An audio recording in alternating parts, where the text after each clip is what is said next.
ఢిల్లీ మహానగరంలోని గుప్తా ఇంట్లో ఈరోజు చాలా విశేషం ఉంది. గుప్తా గారి చిన్న కొడుకు మోహిత్ పెళ్లయింది. కొత్త కోడలు చుట్టూ అతిథులంతా గుంపుకూడారు. నేహ ఒక చదువుకున్న ఆత్మస్థైర్యం గల అమ్మాయి.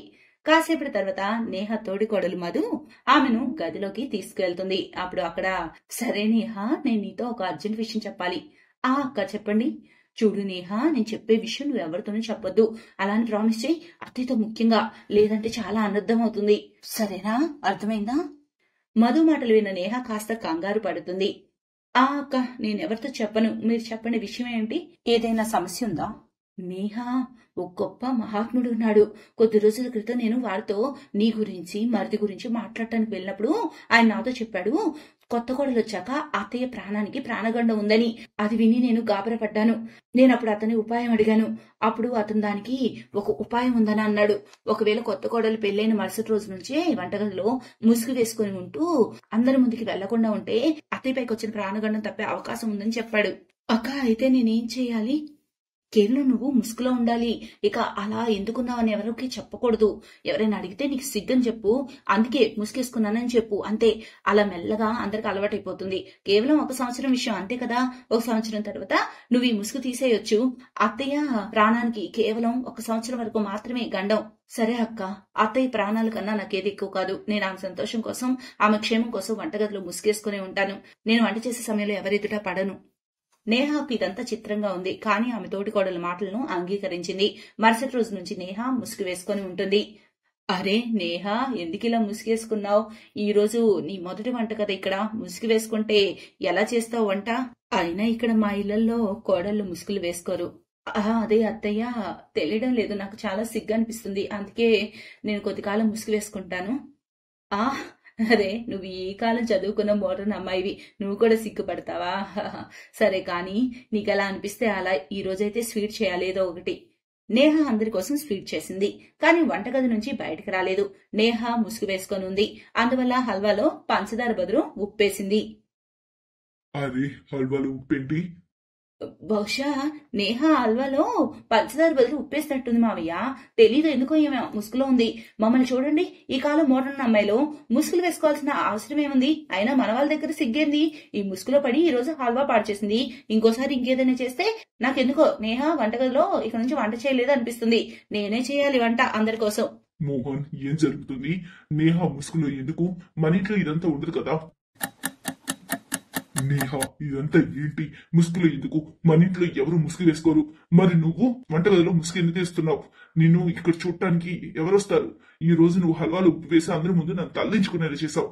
సారీ మోహిత్, కానీ నేను ఈ ముసుగు అయితే తీయలేను. నేను వంటగదిలో ముసుగులోనే ఉంటాను. నేను ఇంతకంటే ఏం చెప్పలేను. నీకు ఏమైందో అర్థం కావడం లేదు. నువ్వు కాలేజ్ టాపర్వి, నీలో ఎంతో కాన్ఫిడెంట్ ఉండేది. ఇప్పుడు సడన్ గా పెళ్ళయ్యాక ఏమైంది?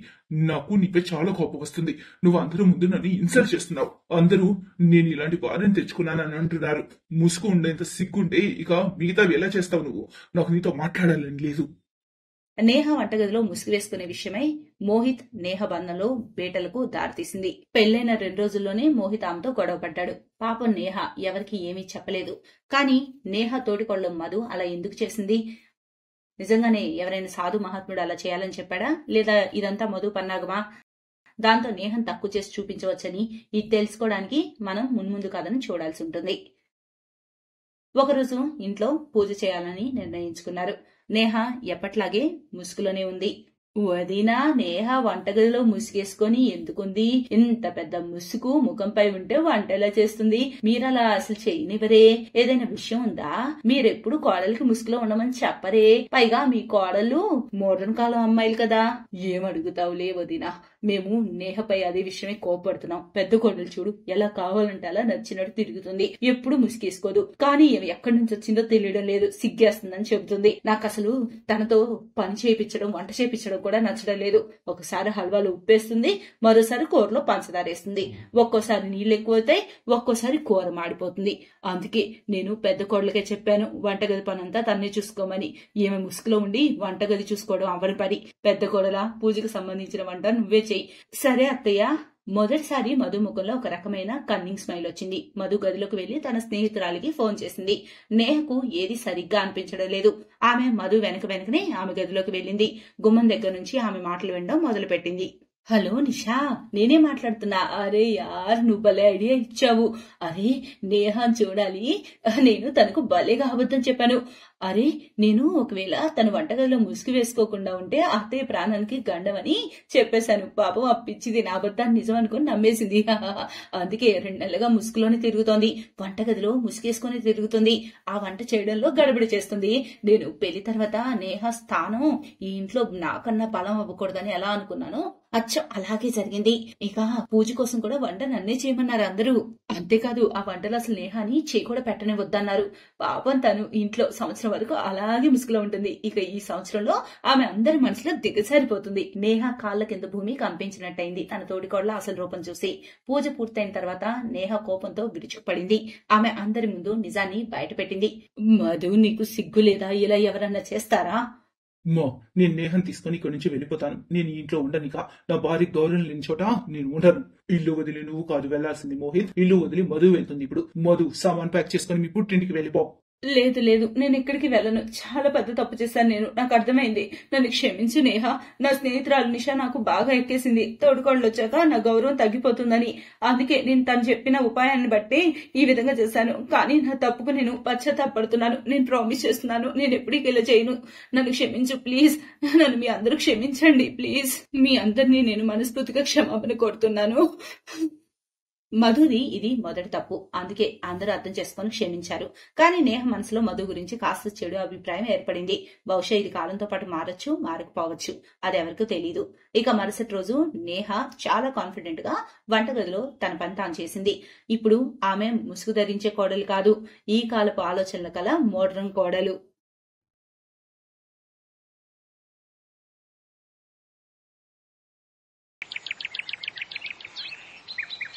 ఒక ఊర్లో విమల అనే పేరు గల పెద్దావిడుంది. ఆమె తన ఊర్లోని తన స్నేహితులతో కలిసి కిట్టి పార్టీ చేసుకుంటుంది.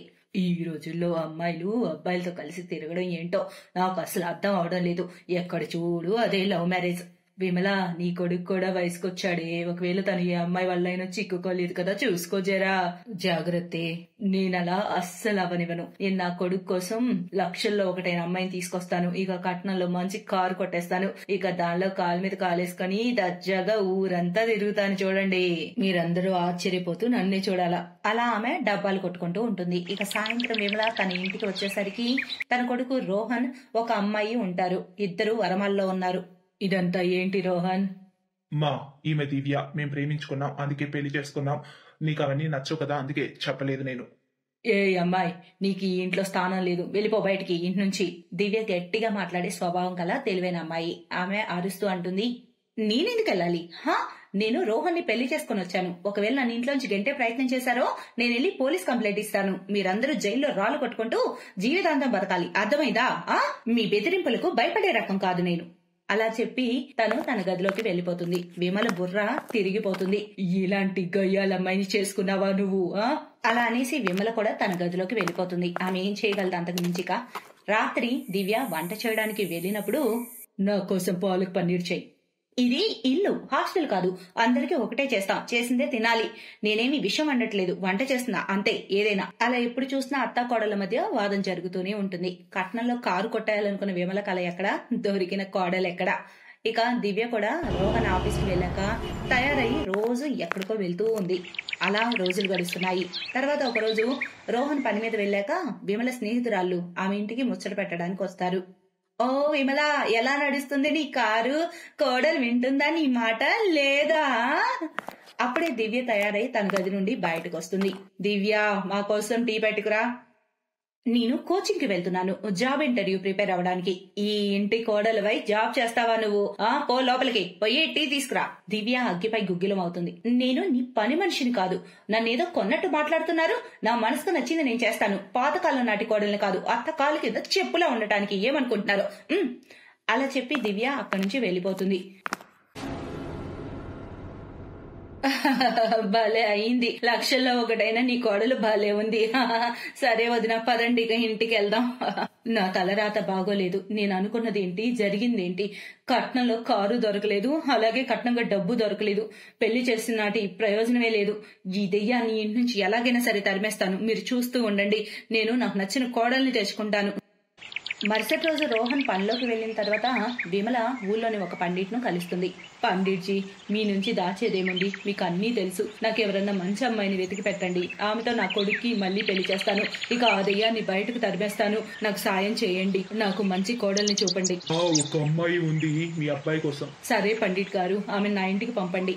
విమల తన ఇంటికి వచ్చాక కాసేపటికి పండిట్ పంపిన అమ్మాయి రాగిని అక్కడికి వస్తుంది. అరే దాదా అమ్మ, కూర్చో ప్రశాంతంగా.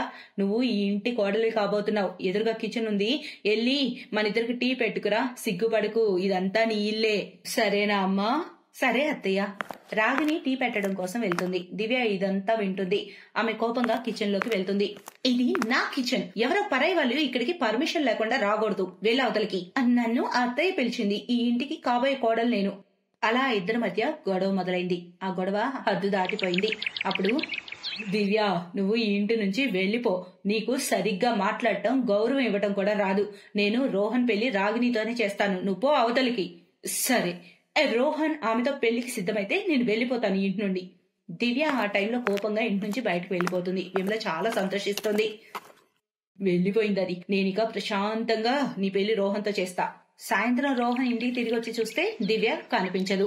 అరే, ఏం వెతుకుతున్నావు నువ్వు? నీ దివ్య ఇల్లు వదిలేసి వెళ్లిపోయింది. కానీ నువ్వు టెన్షన్ పడకో, నేను నీ పెళ్లి అమ్మాయితో చేస్తాను. అర్థమైందా? నేనెవరిని పెళ్లి చేసుకోనమ్మా. నేను దివ్యను వెతకడానికి వెళ్తున్నాను. రోహన్ తన భార్యను వెతుకుతూ వెళ్తాడు. రాత్రి ఇక్కడ విమల రాగిని కబుర్లు పెట్టుకుంటారు. అత్తయ్య, నాకు నిద్ర వస్తుంది, నేను నిద్రపోవడానికి వెళ్తున్నా. మీరు నిద్రపోండి. రోహన్ అంత త్వరగా వస్తారని నాకు అనిపించడం లేదు. సరిగ్గా చెప్పావు నువ్వు. చాలా రోజుల తర్వాత నేను సుఖంగా పడుకుంటాను. విమల తన గదిలోకి వెళ్లి నిద్రపోతుంది. కాసేపటి తర్వాత సడన్ గా గిన్నెలు పడే శబ్దానికి విమలకు మెలకు వస్తుంది. ఏవో వింత శబ్దాలు వస్తూ ఉంటాయి. ఈ శబ్దాలేంటి? దొంగలేమి దూరలేదు కదా, చూడాలి వెళ్ళి. విమల చకచకా వచ్చి చూడగా రాగిని సామాన్లు దొంగిలిస్తూ కనిపిస్తుంది. రాగిని, నువ్వేం చేస్తున్నావు? అప్పుడు రాగిని అప్పడాల కర్రతో గట్టిగా విమల నెత్తిన కొట్టి పారిపోతుంది. విమల తల మీద గాయం అయ్యి ఆమె స్పృహ కోల్పోతుంది. కాసేపటి తర్వాత రోహన్, దివ్య తిరిగి వస్తారు. విమలను అలా చూసి వాళ్ళిద్దరూ షాక్ అవుతారు. అరే అత్తయ్య, వెంటనే అత్తయ్యని హాస్పిటల్ కి తీసుకెళ్లాలి, తలకు గట్టి గాయమైంది. రోహన్, దివ్య ఇద్దరు కలిసి విమలను హాస్పిటల్ కి తీసుకెళ్తారు. 2 గంటల తర్వాత ఆమెకు స్పృహ వస్తుంది. రాత్రంతా అలాగే గడుస్తుంది. మీరు ఆఫీస్కి వెళ్ళండి, నేను అత్తయ్యని దగ్గరుండి చూసుకుంటాను. రోహన్ కి అర్జెంట్ వర్క్ ఉండటం వల్ల తను ఆఫీస్ కి వెళ్లిపోతాడు. 4-5 రోజులు దివ్యనే విమలను హాస్పిటల్లో జాగ్రత్తగా చూసుకుంటుంది. ఆమె గాయాలు కూడా కాస్త తగ్గుతాయి. కానీ ఇప్పటి వరకు విమల, దివ్య ఒకరికొకరు మాట్లాడుకోలేదు. ఒక రాత్రి, చూసావమ్మా, నీకు దివ్య అంటే ఇష్టం లేదు, కానీ ఆమె నీకు సేవ చేసింది. నీకు స్పృహ లేని క్షణం నుంచి ఇప్పటి వరకు తను ఎక్కడికి వెళ్ళలేదు, నీతోనే ఉంది. నన్ను క్షమించు కోడలా, ఈ రోజు నాకు తెలిసొచ్చింది. అత్తయ్య, మీరు ఇవాళ డిశ్చార్జ్ అవుతున్నారు. దాంతో పాటు మీకు ఇంకో గుడ్ న్యూస్. నేనే జాబ్ కోసం అయితే ప్రయాసపడుతున్నానో ఆ జాబ్ కి లక్షల మంది అప్లై చేశారు. కానీ ఆ లక్షల్లో నాకే ఆ కంపెనీ జాబ్ ఇచ్చింది. కొంత అడ్వాన్స్ కూడా ఇచ్చారు. ఇక డౌన్ పేమెంట్ కట్టి ఒక కార్ తీసుకున్నాను నేను. రోహన్ ఆ కార్లోనే వచ్చాడు. ఇప్పుడు నేను ఈ రోజు మిమ్మల్ని మన కార్లోని ఇంటికి తీసుకెళ్లబోతున్నాను. మిమ్మల్ని కారులో తీసుకెళ్లబోవడం నాకు చాలా ఆనందంగా ఉంది అత్తయ్య. విమల కళ్ళ నుంచి ఆనంద బాష్పాలు వస్తాయి. దివ్య తన అత్తని కారులో కూర్చోబెట్టుకుని ఊర్లోకి వస్తుంది. విమల స్నేహితురాళ్ళంతా అది చూస్తారు. విమల ఆనందం తట్టుకోలేకపోతుంది. కారు దిగిన తర్వాత దివ్యను గట్టిగా హత్తుకుని పెద్దగా ఏడుస్తుంది. రోహన్ అదంతా చూసి చాలా సంతోషపడతాడు. తన భార్య, తల్లి కలిసి ఉండడం తనకెంతో ఆనందాన్ని ఇస్తుంది. అరే, ఇప్పుడు ఎందుకు ఏడుస్తున్నావు విమల? నీ కళ నెరవేరింది. నీ కోడలు తీర్చింది. దర్జాగా తిరుగు ఇక కారులో. ఆ రోజు తర్వాత ఆ ముగ్గురు ఆనందంగా కలిసిమెలిసి ఉండసాగారు. Thanks for watching.